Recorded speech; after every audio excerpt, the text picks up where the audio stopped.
still self, there is not total truth. At the fruition refers to reaching the goal of one's practice.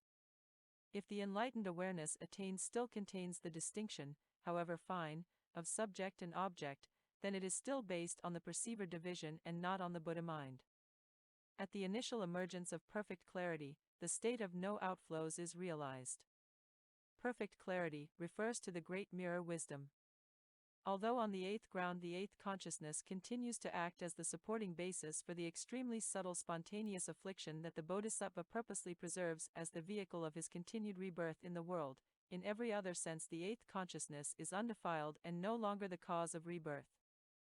From the latter point of view, the eighth ground marks the beginning of the laying of the groundwork for the great mirror wisdom, which is fully realized at Buddhahood.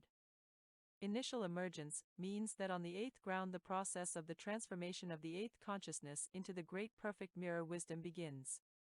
At that time, the state of no outflows is realized as the innate attachment to self is eliminated. Using three kinds of transformation bodies, one brings the wheel of suffering to rest. As the eighth consciousness is transformed into the great perfect mirror wisdom, the first five consciousnesses are simultaneously transformed into the wisdom of successful performance. This wisdom is characterized by pure and unimpeded functioning in its relation to the organs and their objects. In other words, in their teaching and taking living beings across to the other shore, the Buddha's use of their seeing, hearing, smelling, tasting, and touching is completely devoid of attachment or distortion.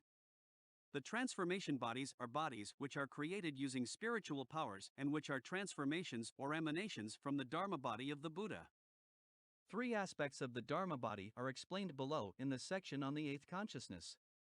The Buddhas expediently display for living beings three kinds of transformation bodies: 1. A great transformation body to teach the great bodhisattvas on the 10th ground, equivalent to the reward body; 2. A small transformation body, the 16-foot physical body of the Buddha Shakyamuni; and 3. Bodies which take on appearance in accordance with the species of living being taught. The perceptual functioning of these bodies is accomplished through the use of the wisdom of successful performance. Text and commentary. Part 2, the sixth consciousness.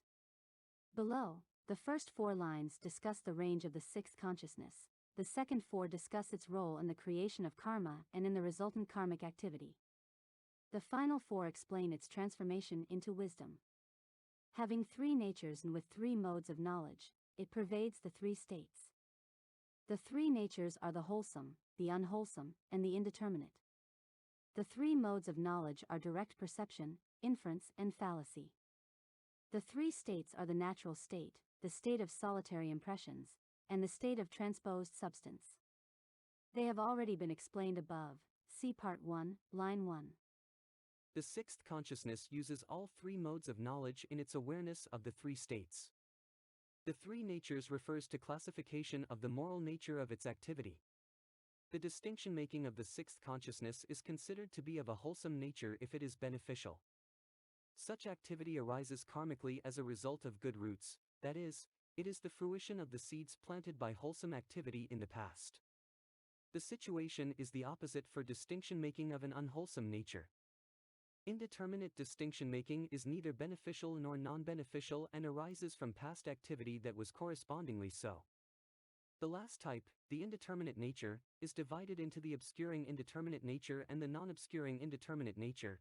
They will be explained below in the section on the seventh consciousness. As it turns on the wheel, it easily comes to know the 3 realms it turns within. The 3 realms are the realm of desire, the realm of form, and the formless realm. What causes our revolving within the 3 realms on the wheel of the 6 destinies are the distinctions made in the sixth consciousness. The distinctions lead to karmic activity and then to karmic retribution. Because of its great power of making distinctions, the sixth consciousness easily distinguishes and classifies the different states environments of the realms with which it comes into contact. It interacts with all 51 dharmas interactive with the mind. The sixth consciousness interacts with all 51 of the dharmas interactive with the mind. The 51 are listed in the appendix on the 100 dharmas and are described in the Shastra on the door to understanding the 100 dharmas. Whenever it is wholesome or unwholesome, they make distinctions and accompany it. When the activity of the sixth consciousness is wholesome, It is accompanied by the 11 wholesome dharmas of the 100 dharmas. When its activity is unwholesome, the dharmas of affliction arise in conjunction with it. Its three natures, the three states it relates with, and its three kinds of feeling are constantly in flux. In other words, the moral classification, and so forth, of the sixth consciousness changes from moment to moment. The sixth consciousness is involved in a constant flux of distinction-making. In the case of the three natures, wholesome, unwholesome, and indeterminate indicate the moral categories od its activity, in the case of the three states the natural, and those of solitary impressions and of transposed substance the categories indicate degrees of reality, and in the case of the three kinds of feeling, the distinctions of pleasure, of pain, and of neutral feelings classify the emotional and perceptual experiences we undergo on their most fundamental level of reception. One difference between the three natures and the three kinds of feeling is that the former is an analysis of causal activity and the latter is an analysis of experiential effect. The basic and subsidiary afflictions together with faith and other wholesome dharmas always arise jointly with the sixth consciousness. The afflictions and wholesome dharmas are all dependent upon the sixth consciousness. In other words, they are not really separate from it but represent further categorization of distinctions within it. However, as explained above, depending on the nature of the sixth consciousness at any particular moment, the afflictions and the wholesome dharmas do not necessarily all arise together, that is, at the same time. In physical action and in speech it is the most important. In the creation of karma, the volitional activity of the sixth consciousness plays the most important role. Examination and decision, which are both functions of the sixth consciousness, lead to activity, which creates both speech and bodily karma. It brings to completion by its ability to summon forth the power of karma that leads to rebirth.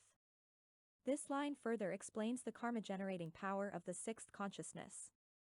It brings about karmic activity that leads to retribution, which is the completion of the three-stage karmic process: 1. Giving rise to delusion, 2. Creating karma, and 3. Undergoing retribution. When karma is created, seeds are planted in the eighth consciousness. At the time of rebirth, it is the ripening of those seeds, the power of karma, that draws the eighth consciousness back into the suffering of the six paths of rebirth. When the state of mind that is the initial phase of the ground of rejoicing arises. The ground of rejoicing is the first of the 10 grounds of the Bodhisattva's path. Each of the 10 is divided into the initial, or entering, dwelling, and departing phases. Innate attachments still spontaneously appear as bonds and latent tendencies. The two major kinds of attachment, to self and to dharmas, are further divided into two types, innate and distinguished. Innate are present at birth, and distinguished are learned subsequently. At this point, when the sixth consciousness begins to be transformed into the wisdom of wonderful contemplation, the distinguished attachments have already been eliminated. The distinguished belong to the sixth consciousness, while the innate ones are found in both sixth and seventh. The innate are slowly eradicated up through the 10th ground. The latent tendencies refer to the seeds of the affliction-obstacle and of the obstacle of the knowable. Therefore, the line indicates that even at the point of entrance onto the first ground, innate attachments still exist in the sixth consciousness, both as manifest, bonds, and as latent potentials or seeds. After the far-reaching ground, it is purified and without outflows. The far-reaching ground is the seventh ground of the Bodhisattva.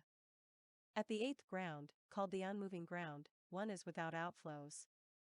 The sixth consciousness's attachment to the perceiver division of the eighth, storehouse, consciousness as being the self is abandoned, so there is no longer any attachment to self, only to dharmas. How the seventh consciousness becomes attached to the perceiver division of the eighth consciousness as the self is explained in the initial section on the seventh consciousness. When the wisdom of wonderful contemplation becomes fully bright, it illuminates the universe. At Buddhahood, the transformation of consciousness into wisdom is completed, and the light of the wisdom of wonderful contemplation illuminates everywhere.